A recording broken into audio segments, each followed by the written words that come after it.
everybody. I'll start first. My name is Quinn Tempest. And if you're wondering, yes, that is my real name. It's not a stage name. I've been told I sound like Marvel's next superhero, which would be great because I live in Phoenix, Arizona. And my superpower would definitely be to control the weather. Although we had a really exciting monsoon and haboob, which is a dust storm last night. So it cooled it down. But for now, my only superpowers really are business and marketing strategy. I am a strategist. I am the founder of the Create Your Purpose Collective. Cindy and Luann are members. We've had Megan and Sheila as experts in the group, and it's really all about providing strategic support and accountability to purpose-driven women entrepreneurs. And I am a mom as well. So I have a daughter. She's almost 3. And that has been a fun journey in learning how to balance entrepreneurship and motherhood at the same time. So with that, Megan, you can introduce yourself. Thank you, Quinn. I know you do have the coolest name. Mine is so basic in comparison. I have the most basic name. So I'm Megan. You can call me Meg as well. Both or either is fine. My last name is pronounced Smythe, not Smith. I get that a lot. Oh, So oops. I know, right? I answer to both.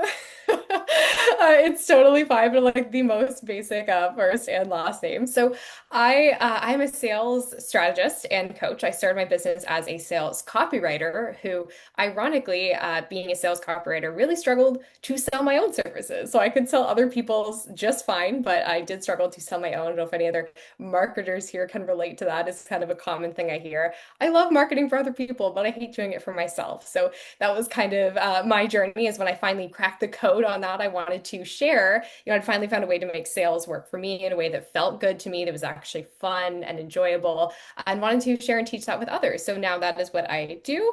I help other women entrepreneurs, specifically help them find a way to really fall in love with sales so that they can make more money and have fun doing it. Yeah, so that's me. And like I said in the chat, I am just outside Niagara Falls, Ontario, although I do travel almost full time most of the year usually.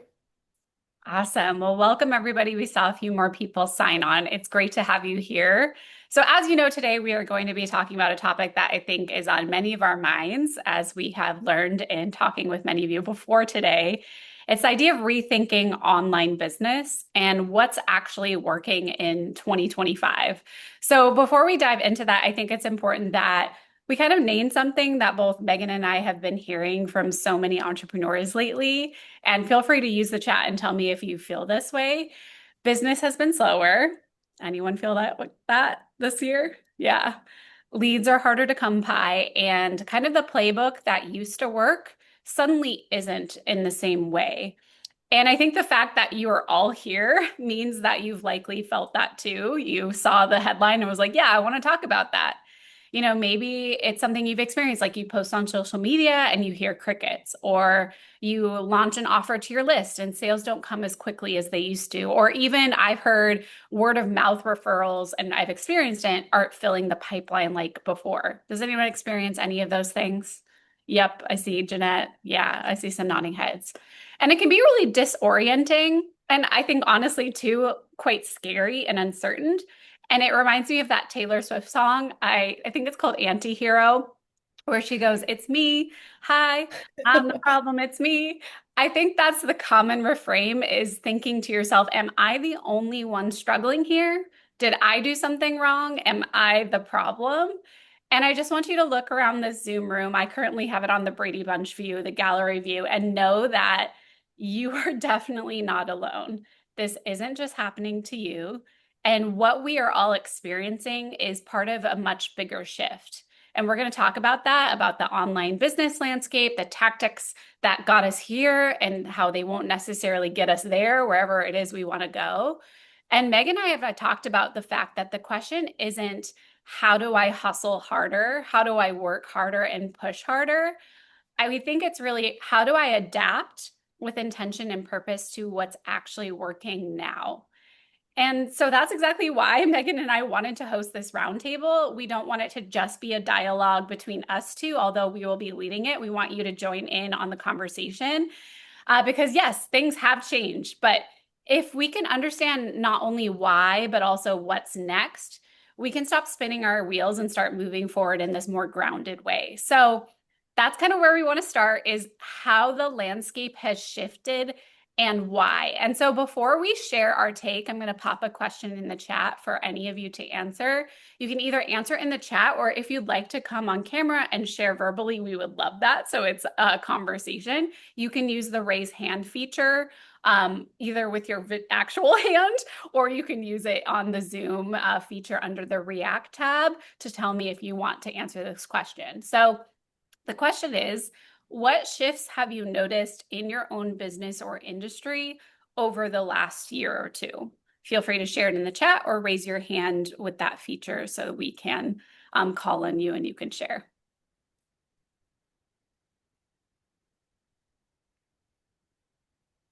Jeanette, is that a raised hand? Okay, go ahead and unmute yourself. I couldn't get my React button open. No worries. We can also use our digital hands, our yes, it'll work. What I've noticed is show up rates are way down. Very frustrating. Do a lot of work, a lot of the same kinds of marketing I was doing before that would get 10, 12, 14 people out, now get 2, 3, 4 showing up, even though there's 10, 12, 14 registered, or have 30 registered and 6 will come. It's really frustrating, especially on the free or low cost stuff. Less so, of course, on paid, but even those show up rates are down. So yeah, a lot of frustration around that, and more of the same is not necessarily yielding more results. So more social media posting, more emails out to the same list, more, it's not about the volume. It's the efficacy is just not working. So that would be nice to solve. That would be nice. It's a Yeah, we'll be talking about that for sure. Because I think, Quinn, like what you said earlier, it's not a matter of volume. We're doing more of the same. We're just doing more in general, working harder, posting more, all these things that like logically should work, right? If, you had posts that were working, doing more of that should work. But that's definitely one of the shifts we have seen and are going to talk about. But yeah, go ahead, Quinn. Oh yeah, no, I agree. I think it used to work. That's the kind of the issue too, is doing more used to produce more results. And I think that was part of the shift that we'll talk about in the online space, but also the shift kind of away from the idea of hustle culture of doing more equals doing better, which, as we all know, doesn't necessarily mean that, especially when you elevate your business stage and you're moving into a different kind of stage and maturity in your own business. Oftentimes doing more just runs you more into the ground. So it's part the greater shifts that we're experiencing, but also part of maturation of you as an entrepreneur, which tends to happen. Does anyone else want to share? I see a couple things in the chat, but does anyone else want to come on camera and share what they're experiencing? Marissa, go for it. Hi, I was driving in the beginning, so sorry about that. I think what some of us are experiencing is like the fallout of the funnel. I think because I've been in the online space since 2014. So I know what it was like pre-funnel and pre-automation. And then the funnel felt like the answer for us to finally like step away, or to reclaim some of that time. And then I think I'll admit I did, and I know a lot of other people did, became really reliant on no touch sales and just automating everything. And then all of a sudden it's not working anymore. And we either, again, speaking for myself, got a little spoiled and forgot what it was like to have to kind of show up a little bit more. And to, I don't want to say put the effort in, but to build actual relationships that come from face to face or from time investment rather than just copy or messaging or whatever, like relying on some of those hands-off tools a little too much. And then forgetting what it's like to have to kind of come back to some more touch-based sales or some more touch-based nurturing. So that's what I'm personally struggling with. Yeah, Megan, you've been in that space, the Yeah, funnel space as yeah, I'm well. just nodding. You're definitely not the only one, Marissa, who's experienced that. And what I will say is like, the evergreen automated sales funnel, a lot of people have seen their conversions go down across the board for that type of funnel. And there is a way to make it work. And what we're going to talk about today is it's not so much that you can't rely on copy and messaging, but what a lot of us in our audiences need to hear from us has definitely changed. And so there are some ways you can adapt it, but we are also going to talk about what does it look like to be, hands-on and to build those relationships and connect with people a little more one-on-one or personal. And Quinn's going to get into some of that as well in a way that's still sustainable to you and isn't going to like take over all of your time, right? Because if you had to connect and nurture every single lead one-on-one every day, that would get really time consuming really fast. So there is a sweet spot there. There's a middle ground. Yeah, and I just want to thank you, Marissa, for being kind of open and honest there of what you shared of saying, hey, it used to be easier. I used to be able to step back. And I can also understand why that felt good and why the opposite now doesn't feel so good. Right. And that's not easy to share. And I think it just takes a lot of honesty to open up in that way, but also understand, okay, well, what do we need to do moving forward? And part of it is like things used to be easier. You used to step back, you used to automate, and now it's going to take a little bit more manual work. So how can you do that in a way that aligns with who you are and what you want to build while also not taxing you too much? And it's a fine balance for sure. Totally. Yeah. Thank you for sharing. And last but not least, Mary Lou, what are you experiencing in the space? No, what Marissa said just tapped into exactly what I'm experiencing. I provide legal training for legal professionals, and I also mentor and coach legal professionals. And what I noticed the shift, and I had to tap into somebody who has years and years of marketing and sales and marketing experience. And I think the shift we're seeing, which ties into what's been discussed here, is what was old has now become new. I think more personal, more being there face to face with people, having, that personal touch, not just all this automated stuff. I'm seeing that shift in what I do, because attorneys don't generally trust anybody that much, especially when they have to pay money. So we are shifting our sales type marketing and going more personal. And in fact, I have a team meeting this afternoon with including this person to discuss some things to do. And she even mentioned that she saw a big shift right now to even mailing a flyer or making an appointment and going in and actually talking to somebody, either the office manager or the managing partner, whoever it is, and they can see a face, they can see a body, they can feel your energy, they can actually talk to you and create that trust, because there's so much bad going on in the automation and stuff. And I've heard some horror stories of hiring these virtual assistants or these $9 assistants, and they really mess things up, or they cross the boundary with clients because they're from a different country. There's translation issues, and also they think they can get to this country. I've heard so many things. So anyway, we are discussing going more personal, going more old school, and we're going to try that too, because we've seen that the social media posts, no matter how much we post, it doesn't matter anymore. And so we'll see what the shift is, but that's why I wanted to attend this, to hear what others have to say as well. So thank you, everybody. Yeah, thank you, Mary Lou. You touch on something that Meg and I have talked about before this is going back to basics. And I know that seems so simple, but it honestly is kind of the root of business is relationship building, is personalization and trust building.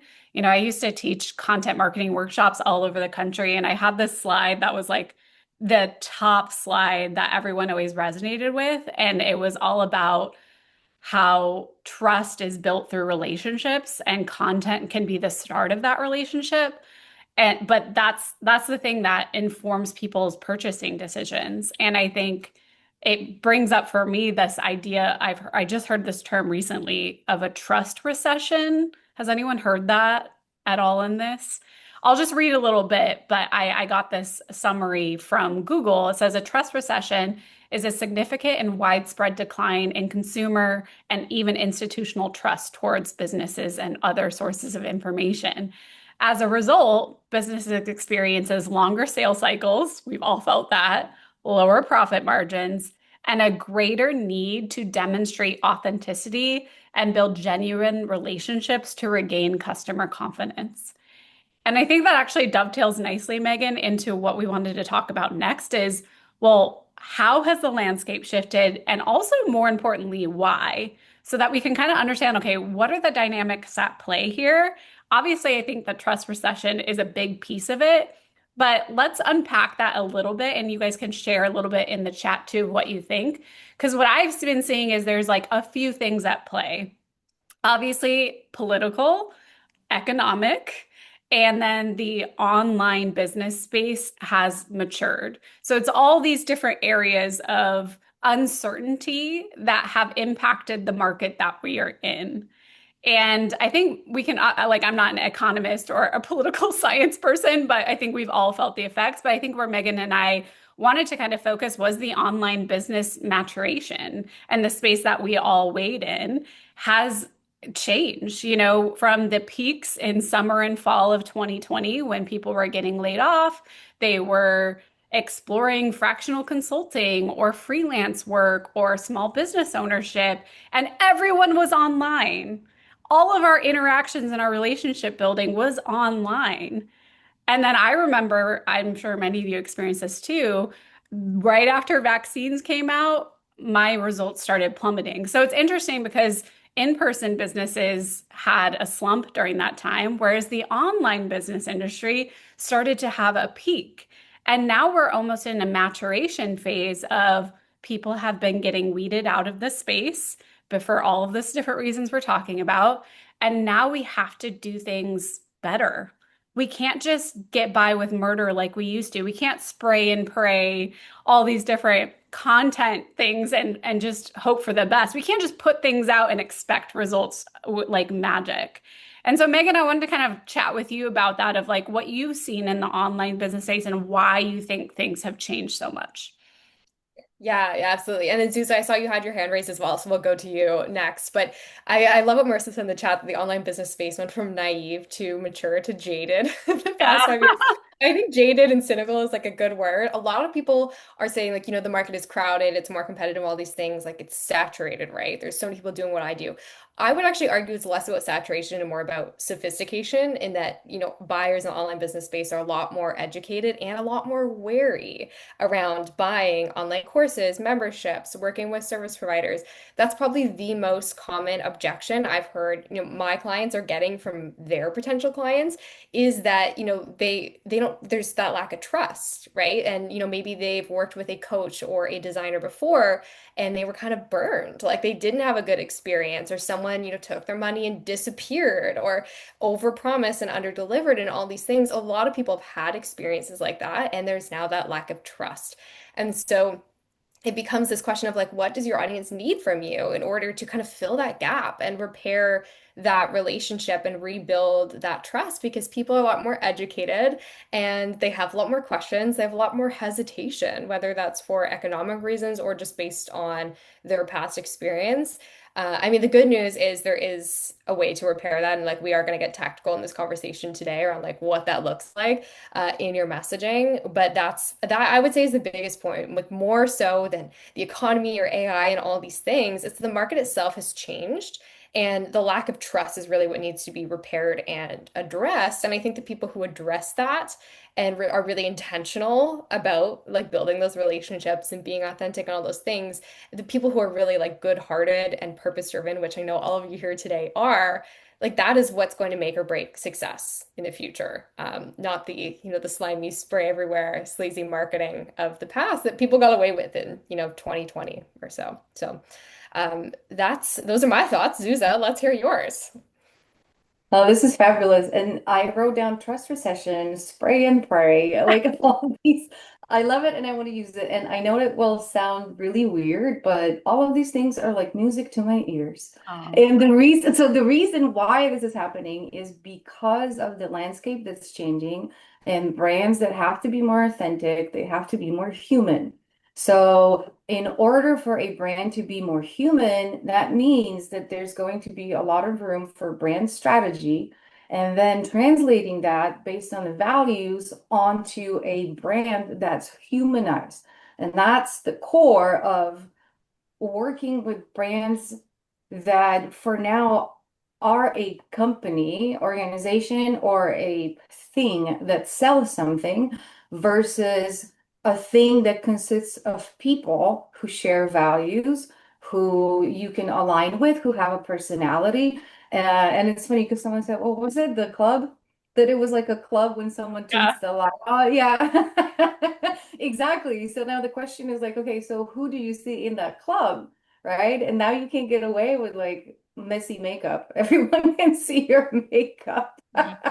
But you know what I mean. It's just it's an opportunity for people like me. And I know it can sound selfish, but it is an opportunity to create brands that are just more human and really like pull it out from them. So I'm hoping this will actually be a good thing or that we can turn it into a good thing. Yes.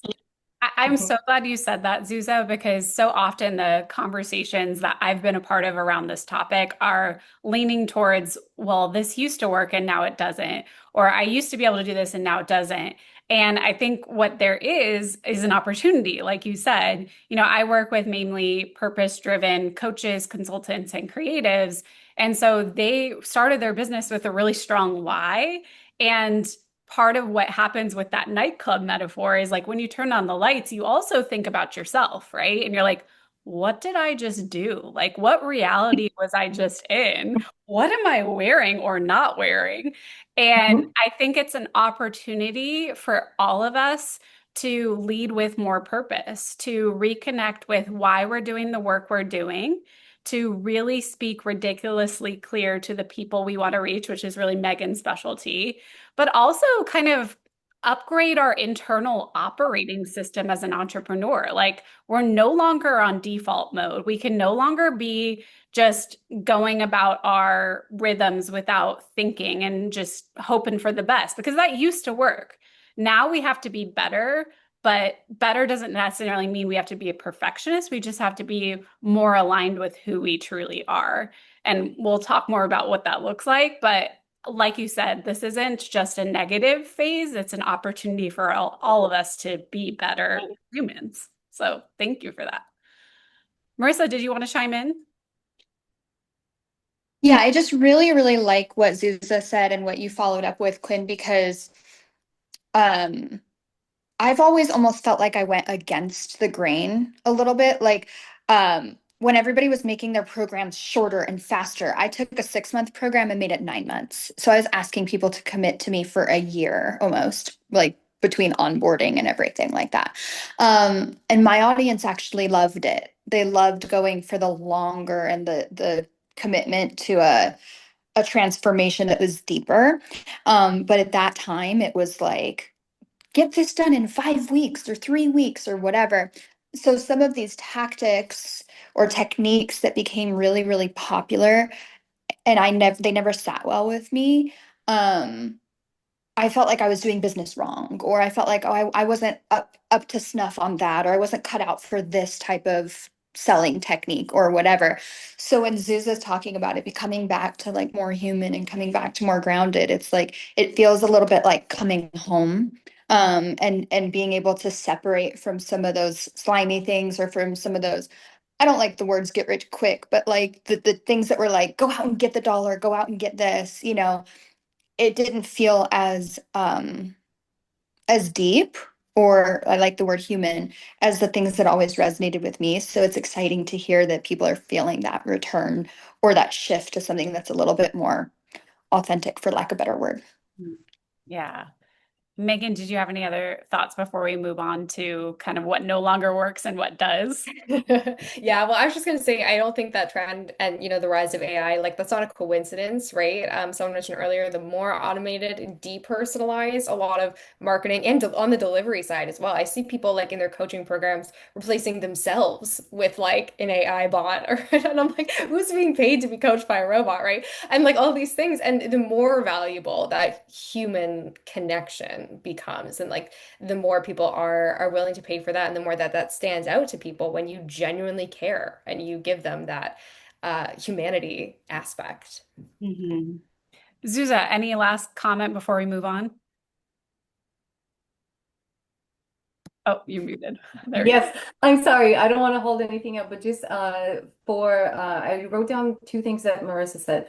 So first of all, it's really interesting because we're stepping away from people that want fast. No, we're not stepping away from people. We're stepping away from solutions that offer super fast results that are superficial. But I also think that we also need to look into who we're talking to, because the people that are going to sign up for your 9-month program are different from people that will look for a 5-week, I will transform your life kind of a thing, right? But the values for these people are different. They're looking for different things. So that's why even more so nowadays is going to be more important to do that client research, the odd target audience, and really get to understand what they're looking for, and leverage that. So that is one thing. And then another thing, last thing, I promise, is, and I'm sorry, I'm laughing because Megan really knows the last thing I promise, because I've been working with Megan for, I think over a year now. And I always leave her messages and I say, one last thing, I promise. And That's then how I I know there'll be remember at one. least two more. Yes, it means there's going to be more. But anyway, it's because access to everything is so easy right now, and because we don't have to work as hard to be able to get things, and I'm talking about it from a consumer's perspective, I feel like we're missing meaning, like purpose, because it's almost like you order something online and like 2 hours later it's by your front door. And I had a situation like that and I'm like, I wanted to wait for it. Like I actually wanted to get excited. I wanted to have something to look forward to. And it's the idea of like giving people purpose again, finding meaning, because a lot of the things that we had to work for really hard, well, there you go. Yes, create your purpose. I love it. But the things that we had to work for are they're just so accessible nowadays. But anyway, that was the last thing, I promise. Oh, thank you so much. So we kind of touched about how you guys are feeling, what's impacted you, how has the landscape shifted and why. We could spend 3 hours on that, to be honest, but what Megan and I thought would be most helpful and beneficial was to get a little tactical. So really talking about what no longer works that used to work just a few years ago, and also what we are seeing does, not only in our own businesses, but because we work with clients. I am a business and marketing strategist. She's a sales and marketing strategist. We're both strategy people. What are we seeing work for more than just ourselves? So I'll go ahead and start, and Megan and I will kind of riff on this, and we'd love to hear from you. And we've already mentioned this, but I do think it requires calling it out very specifically about marketing. So I mentioned before that a lot of what we could do was getting away with murder, that spray and pray mentality. And if you're not familiar with that term, it's kind of coming, I think, from the photography world. I think, Aura, maybe you came from the photography world, where you literally take as many shots as possible and you spray your camera and you pray that you get a good shot. And I liken that kind of approach to how we really used to approach marketing in the peak online business days of many years ago, was just throwing out as much as possible and kind of hoping for the best. And the nice thing about that was the best would typically happen much easier. The space wasn't as saturated, there wasn't as much competition. And then obviously on the consumer side, they were online a lot. This was all new. This was all exciting. They hadn't heard the same messaging 10 times before. So frankly, you didn't have to be as laser targeted in your messaging, which Megan will talk about here in a second. You could kind of just get by with doing okay.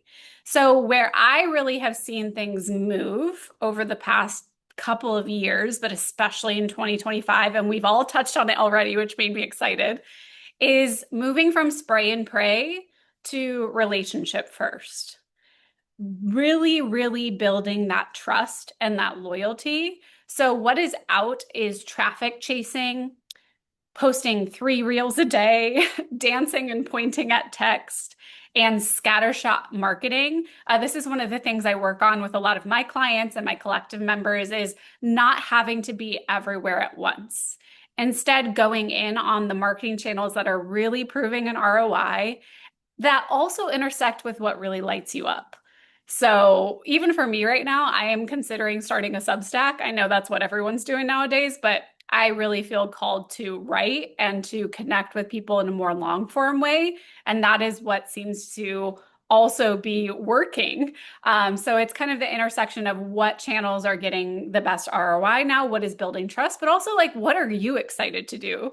Because as we all know, if you're not excited to do your marketing, your people can feel it. They can sense it. And that is going to break the trust because they're like, do you even like it here? So what is in is what I'm seeing really working is relationship marketing. You can even see this with like the Amy Porterfields of the world and the Jenna Kutchers of the world. Like they were at the top of the traffic marketing game, and they're even seeing the effects and having to adapt. So it's not just the little guys, it's everyone. And so what I'm seeing is even like, let's get meta, like what Megan and I are doing right now. Like we wanted to put together a project to collaborate, to get in front of more people, to build trust, but like in a very genuine, authentic way. Like this is something we've met. She's come to Phoenix a couple times and we've gotten cocktails and like talked about this stuff. So we're like, how can we do something that would support our communities and help each other out? So I think it's really about intentionally getting in front of the right people as well as kind of going back to what you said, Mary Lou, is getting back to the basics of networking. And I don't mean that in like the schmoozy, like I'm going to walk around the room and pass out all my business cards to everyone, but really true relationship building. And I'll just speak to it personally, but like since the beginning of the year, I've really doubled down on the relationship marketing piece. Because when it comes down to it, I don't need hundreds of people. Like my business model, I don't need that scale. What I need is about 20 to 30 people a year to join my collective, to become one-on-one clients. And so really looking at the disconnect between what I was doing in my marketing strategy and what results I actually needed and what strategies would help me get there. And that's something that I've been talking a lot about with my clients too, or designers, consultants, where it's like, do you really need that massive scale anymore? Or could you try to do things a little bit differently? So I literally set up, I can share this in the follow-up, but I set up like an Airtable relationship tracker. And it's only because I can't keep it all of in my brain. I'm not trying to like micromanage relationships, but I'm a mom and I like can't hold it all. So I like track like, did I grab tea with someone? Can we put together a project together? When was the last time I supported something they were doing? And really thinking about building a network of people that I want to support genuinely.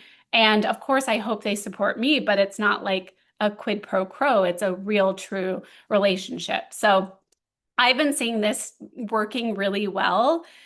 Because instead of the spray and pray, like say you used to post on Instagram. Instagram used to be one of my best performing channels as well. But the trust recession has made it so that it doesn't feel as instant. It takes a lot longer. But say instead you go and speak in someone's membership where they have built trust with those people and they're transferring that trust to you. This is something that I know Elise has been part of in a mastermind I've been in with this idea of trust transfer. So that's really what I'm saying. We're moving away from spray and pray to relationship first. And what I'm seeing with my clients is if you can put some purposeful action into prioritizing relationships every single week, even if it's 15 minutes a week, it's going to not only feel better, but you might see better results. So Megan, I'd like to open it up to your thoughts on that because I know you have some perspective from like the messaging and sales piece when it comes to relationships. Yeah, yeah, I have a lot of thoughts. I'm trying to condense, otherwise we'll be here for hours because I could talk about this stuff for so long. But one shift I've been thinking about is Quinn, you really hit the nail on the head with relationships. And I think a big question for a lot of people is like, okay, we understand like let's nurture relationships, make connections, collaborations, that kind of thing. But how do you do that at scale? Or what do you want to do? How do you do that if you want to grow your audience or get in front of new people? And so I believe that's why we're also seeing this shift away from social and short form content. A lot of people are really frustrated right now because social just isn't working the way that it used to, right? Their posts aren't getting seen, engagement is down, conversions are down, everything is down across the board. And the people that I've seen really find success this year and recently have been able to, make that pivot, or they've been there all along with some type of long form content channel, because that's a much easier way to build trust. It's a lot easier to build a relationship and feel like you're getting to know someone and hearing about them and their business and all of that authenticity when they're in your earbuds for, 30 minutes to 60 minutes versus a 10-second reel. Right. And so it's not that social doesn't have a place anymore. I think that's great if you're on social and it's working for you. But if it's not, that might be some place to look of how can you maybe, switch back to long form content or experiment and see what's working for you, what works for your audience. Quinn mentioned, guest speaking in other people's communities and building trust that way. We were talking in the chat about podcasting. I think podcasting is a great strategy. I always say there's no there's no such thing as a one size fits all strategy. It's different for everyone, but I think podcasting is like as close as you can get, honestly. For most people, I think podcasting, whether it's your own podcast or guesting on other people's, is a really fantastic marketing strategy purely because of the trust climate that we're in right now, if you will. I think it's such a fast track for someone to get to know you and hear your voice, hear your story, hear your expertise, and really build a connection in a way that can, be amplified over time, right? A podcast is out there forever. It could continue to bring in new leads for you long term. So that's what I will say on the trust and relationship front. Is there is a way to do it at scale as well. I think you bring up a good point. I just want to highlight because I just wrote this in my newsletter, I think last week. We kind of now need to ascribe a job to different parts of our marketing. And I think this is different because before we kind of assumed, well, the job of Instagram or LinkedIn or any of these like audience building channels is to literally just get myself in front of new people. And I think that's changed to an extent. So one of the things I work on with my clients is say, okay, well, what job is Instagram doing for you right now? Or what job is your newsletter doing for you right now? And when you can ask yourself that question, the answer is usually pretty interesting. Like right now, for example, for me, Instagram is to nurture my existing relationships, to remind people that I exist. I am not focused on audience growth through that because it's just not the thing that I want to focus. It'll take me more effort to get the results I used to get. So instead, I am taking that audience building piece and giving it a different channel. So that might be speaking on podcasts, memberships. So it's like thinking about what is the job you want to give to these different channels at this season in your business and frankly, your life.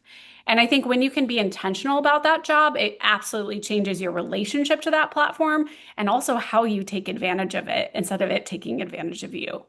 So I'd love to ask a question before we move on to Megan's piece. But what is one action as you were listening that you can do to build more trust in your network or with your audience over the next, say, 30 days? Did anything come to mind? Maybe someone who hasn't shared yet that you'd like to share either in the chat or feel free to raise your hand. What can you do to build more trust with your people? Any ideas? Luann, when I was working full-time in my business, I set aside 30 minutes a day to send direct messages to people. Yeah. You know what I have? I use Asana for my task management. I have a recurring task. I think it's once a week. It's called my Relationship Building Power Hour. And I might sit down to support someone else's business. I might sit down to say, hey, do you know of someone that might be able to connect me to this podcast? Or I might just like send some casual emails to someone. It's all just about putting time on my calendar because otherwise, it's just going to fly out of your head. Sheila, feel free to unmute. What was your answer to this? Thanks. Well, I don't know if it's so much an answer as a question. Okay. I think video is important, and I've heard that a lot. I spend most of my time on LinkedIn as far as where I am for social media. And I do find that as a consumer, when I've seen a lot of someone's posts and then they post a video of themselves talking about their content, to me that helps me feel more connected to them. I know how they speak. I can feel the energy and the passion for their topic. So I'm trying to do a little more of that. It's hard for me. Don't love seeing my own face on video or hearing my own voice, um, so I'm wondering how people use that strategy, especially on social. Yeah. Megan, do you have anything you say? I was just responding in the chat there, but I heard you talk about LinkedIn. So I actually don't use social media at all to market my I was business. gonna I'm say a I person tried of to tag you I for this event so and you weren't even there. I deal with clients who have found success on LinkedIn, and what I will say is like, it's less about the platform and more about your messaging. So it's less about like the specific tactics and more like what are you actually saying and how are you connecting with people? How are you building and nurturing those relationships, to Quinn's point. But also, if there's anyone here who is just tired of social and wants to explore other strategies, that is sort of my specialty is like social media or selling without social. And what are those other options? So I think LinkedIn is a really it's sort of like a non-social social. And I think that's why a lot of people are moving towards that because it is so relationships based. And so just leaning into what LinkedIn is all about, which is or was supposed to be originally connecting with people, building relationships, speaking to your network, providing value, collaborating. I've seen a lot of people see success with collaborative events on LinkedIn. Where I see people go wrong on LinkedIn is they're trying to sell all the time and they're just pushing people towards their offer, towards their webinar, towards this, and they're talking about themselves and what they do and why people need it and all those things. And that's not what LinkedIn's for. That's not what people are on LinkedIn for. People don't want to be sold to. So I think as long as you're, showing up from that place of being genuine, being a person and a human, it is still a really valuable platform. I don't know if that answered your question, but that's, my take on how we can still be successful on LinkedIn. I have seen a lot of people have success there this year. Yeah, Zuza. Sorry, Or I have to shoot, unmute. sorry, did you Okay, want no, to no, add no. something? I Okay. just saw your hand as well. Yes, so super quick. It's interesting because for me, if someone sends me a DM and I know that they have a business and they have not kept in touch with me for the past few months, I don't even want to read it, to be honest. And I'm sorry, it might sound harsh, but I can feel it whenever someone's like, "Oh, what are your plans for your birthday?" A person that I haven't talked to in 12 years. You know what I mean? It's like I just it doesn't seem authentic. But what I was thinking about is when you talk about the relationship creating, I love connecting with people online, but people that I would connect with if I didn't have a business. So like if I didn't want to sell anything or I didn't want to get anything out of it, would I still connect with that person? And if the answer is yes, then I will. And that just lends like it's so much more authentic because you never know. And I know it's and with Megan we talk about it a lot. It's like seeding like planting seeds, right? You don't know when it's going to grow. You don't know if that's going to grow into something that will help your business. But there's not that pressure of like I need to connect with these many people because I need to. It's just to me personally, it's just not as authentic. Mhm. Yeah, again, like that back to basics piece Mhm. that we've honestly kind of lost sight of. So going on to the next, what used to work and what does. Megan, this was for you around the idea of moving from reactive to proactive with your sales, which I think is such a key thing to talk about. So take it from there. Sorry, I'm getting sidetracked because there's so many things we want to talk about. I'm I just starting know. to chat. I'm like, we could spend all day on just video and LinkedIn and what's the best medium.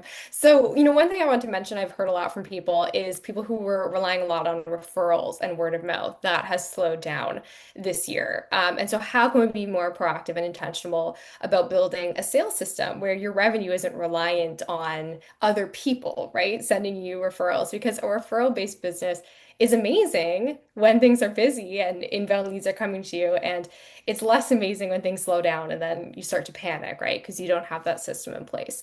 So I like to talk about sales systems as opposed to funnels, because I think funnels has kind of got this concept of being super complicated and automated and like 10 steps, when it could be as simple as, I teach a three-step funnel or sales system method. So, how are you getting in front of new people or connecting with new people, bringing them into your world, which is what we've been talking about, right? That cold traffic top of funnel. How are you nurturing those connections once they're inside your world? So, Quinn talked a little bit about that. I think email marketing for a lot of us is going to be the sort of connection and nurturing channel, not for everyone, but a lot of people. And then lastly, and most importantly, how are you converting them?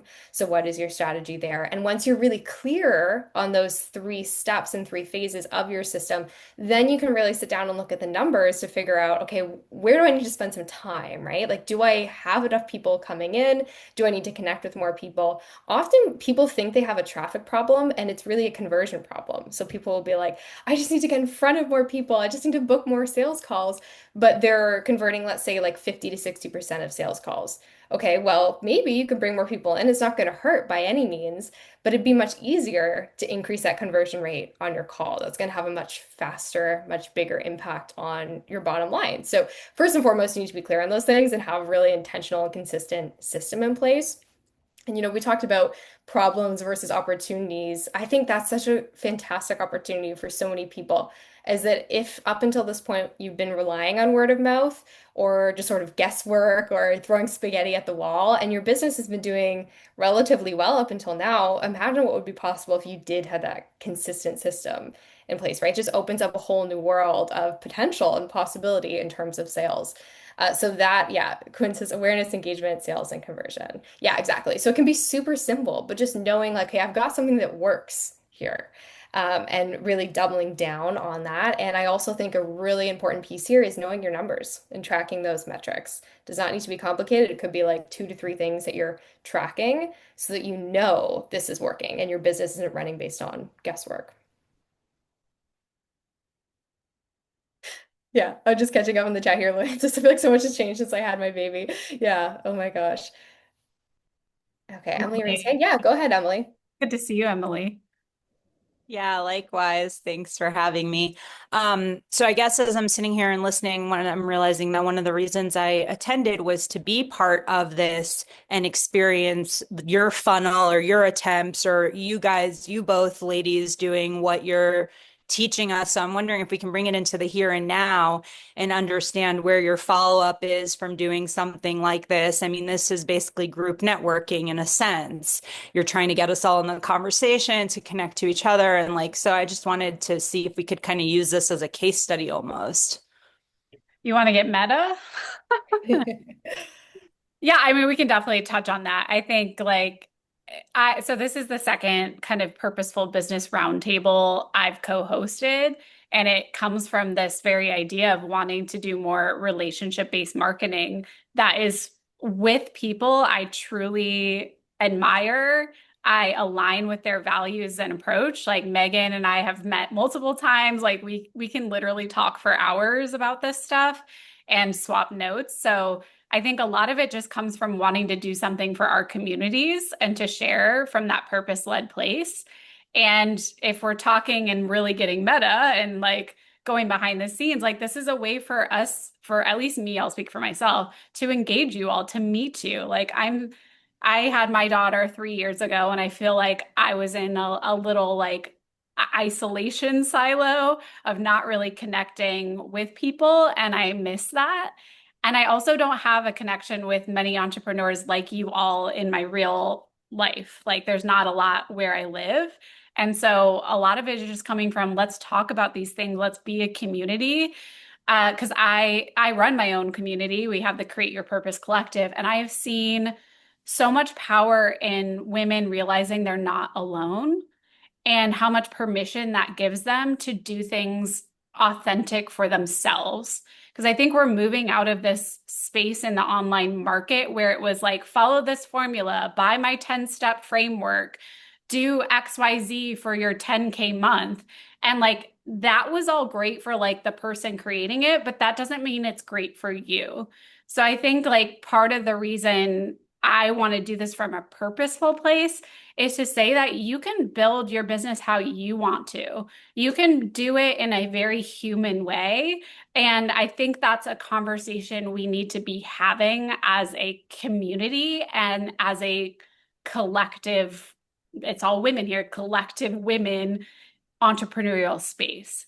So I guess that doesn't really answer your question, but I just think it's worth having this conversation and it's a way to engage us all and connect. Now, I am hosting a actual training on applying these principles in purpose-led business next month. I'm happy to share it with all of you, but it's not a pitch. It's like, hey, let's come talk about this. Let's build a movement around how we are being intentional and how we're growing our business. Does that answer you at all? Yeah, especially the last part. Totally. It's not, I get that it's not a pitch and, it's like you need to know about my services, you need to know me. So it's like I was just wondering about this idea. And yes, it sounds like it comes from just genuinely what you want to do, but that there is, I guess I'm wondering what the vision is, right? Is it so we have this conversation and then you teach us certain strategies and so you sell that? Like, because I want to just understand, like, we're in it right now. Why not understand where it goes from here? Do you follow up with people personally? Do you get a sense of what's going on? And so then that helps frame what you're doing next from having this conversation. I'm just kind of curious about what is happening right now. Yeah, I can speak to this too, Quinn, if you want. So Quinn was the organizer of this. As she says, she does these more regularly and invited me, and I was happy to kind of come along for the ride. So for both of us, this is sort of, I would say, outside of our regular like sales system and funnel that I'm talking about. This is sort of like a bonus add-on, if you will, because it was something that we thought would be fun. And so that's why there is nothing for sale here. You're not going to get a sales sequence after this event. There's nothing for sale. If anyone independently, like you would have to take the initiative, right? You would have to reach out to Quinn or myself and say, hey, I'm interested in working with you. That's not the goal of today. And so this was just about literally connecting with new people. So to answer your question of like where this fits in, it would be primarily that top level of like, how are we bringing new people into both of our worlds? If you, checked or unchecked the box when you signed up, then you'll be on our email list and you could potentially be invited into, Quinn and I both run more launch-based businesses. So outside of this, we both have trainings that are specifically teaching on what we want to share, right? So Quinn's message is all around purpose and personalizing things. And similarly, mine is around building personalized sales systems. So it's interesting because they're similar. Quinn's is more general business strategy and mine is about how to build a sales system that works for you. So it's sort of like, hey, if you're interested in that, you can come and take this next step. If not, like we're just happy to be here and connecting with all of you. So I don't know if that answers your question because today is a bit of an anomaly, I would say. It's not like this is the step of the funnel that we're in right now. It's like we're just having a conversation. Yeah, that really answers it. Thank you so Okay, much. no problem. Yeah, perfect. And Elise, do you want to chime in? Good to see Hey there. Yeah, good to see you all. Can't even see what I look like right now. Like I said, my nieces are here and I've been on auntie duty this morning. But Emily, this is making me think of, I don't know if any of you know Michelle Mazur's work. But she talks about like all of our messaging and marketing should be doing one of three things: grow, engagement, or offer. And to me, this feels very much like an engagement strategy, right? Like just like a podcast episode, right? We're getting to know Quinn. Like I already know Quinn because we're in a mastermind together, but I don't know Megan at all. So I was like, okay, Quinn knows cool people. It's going to be fun to hear her talk about these things. I'm getting to know Quinn better. And now I know Megan, right? And so to me, this is a bit of a growth strategy for Megan and Quinn, because Megan's people are, signed up here too, I'm assuming, right? Some of you probably came from Megan, some of you came from Quinn, but then it's also to me an engagement strategy because we're all getting to know you all better as in the businesses that you do and who you are as humans. And then it is like you said, Quinn or Megan, like now I could reach out to one of you and feel more confident about that, right? To be able to say, oh, now I do want to talk to Megan more, but there doesn't have to be, a pitch in the event itself or even afterwards. Exactly. Yeah. Yeah, I also just want to say really quickly that that's sort of a sales strategy in itself that I'd recommend for most people is if you can show up to any type of quote unquote sales or marketing activity in your funnel without the mindset of I need to sell these people and convince them of like why what I do is valuable. That's really the mindset that you should be approaching everything in your sales and marketing with, regardless of, like I said, Quinn and I both have trainings that lead into our paid offers. But even then, to be just showing up with that mindset of like, hey, I think what you said, Elise, is like so beautiful. Like, we're just here to connect, right? And like, hey, this person knows some cool people. Maybe I can learn something. Maybe I can meet someone new and hopefully, receive value, provide value. If you can approach all of your sales funnel with that, that really is the key. Yeah, and we are almost at time, Zuza, so I'm gonna have to move on. Sorry. That's So okay. I want to wrap this up and also ask all of you, like, what is something you are going to take away from today's conversation? We're curious to know, so put it in the chat. What is one thing you are going to take away from today? As we talked about, like, I didn't expect to get meta, but it is just really our chance to kind of be of service and to talk to you and engage with you and kind of collect like-minded women together because these are conversations that need to be had and also need to be had within our community, and how we navigate it so that we don't feel alone. So thank you so much for being here. Let's see what you said, Mary Lou. Thank you've been amazing, Cindy. More relationship building. Yes, absolutely. We can see what else comes through. But I think I just want to kind of wrap this with a bow because I noticed some patterns throughout our conversation today that I just want to highlight. It's really about leading with empathy and humanity. I think so much of the era that we just left from and stepped away from was full of hype, full of hustle, full of hacks and formulas and frameworks. And I think what we're moving into is calling it an opportunity, like Zuza said, to lead with more purpose, to align with your values, and to learn from one another versus gatekeep what works and what doesn't. So, Lisa, I'm putting relationships on my calendar first. Yeah. Marissa, this has been So wonderful. many good things. I love all the takeaways, and I can agree. And I think the relationship thing is a big thing for all of us and that human connection. And I think that's a really wonderful thing to take away and to lean into because the upside of that is, there's always trending tactics, right? It's like, Instagram was the place to be 5 years ago, right? And then it was TikTok, and now it's like, oh, is LinkedIn the new thing? And should I have a podcast or a YouTube channel? Like, webinars are dead. No, wait, webinars are back from the dead. There's so many things. But you know what never actually goes out of style and what will always work in any market, no matter what the economy is doing, what's happening politically, what AI is doing, is human connection Mhm. and empathy and building relationships, being genuine, being authentic. That's never going to go out of style. You can never go wrong with that on any platform. So I think that's a really great thing that hopefully we're leaving you all with today, and practicing what we preach here by hopefully creating some new connections for all of you. And one last thing I want to say before we sign off is that Quinn, you said earlier, you mentioned one of my favorite songs, Anti-Hero. Yeah. I mean, I'm the problem, it's me. I think what we want to end with is, even if you've identified like, maybe I am the problem in my own business, if you're the problem, you're also the solution. So there is a lot you can do here and take away. And I think like if you can just lean into, who you are, that's only going to do good things for your business. Yeah. Thank you so much, everyone. I put a link in the chat since Emily had asked what's next. If you want, I am hosting a free training next month. It's kind of applying the principles of purposeful strategic business growth aligned with your values in your business. So it's called Frazzled to Focus. It's the second time I'm doing it publicly, but I've been refining it for probably 10 months now. And it's free. So we've got a month before that happens. So would love to have any of you there to talk about these things on a more strategic level. And Megan, did you have a free resource too?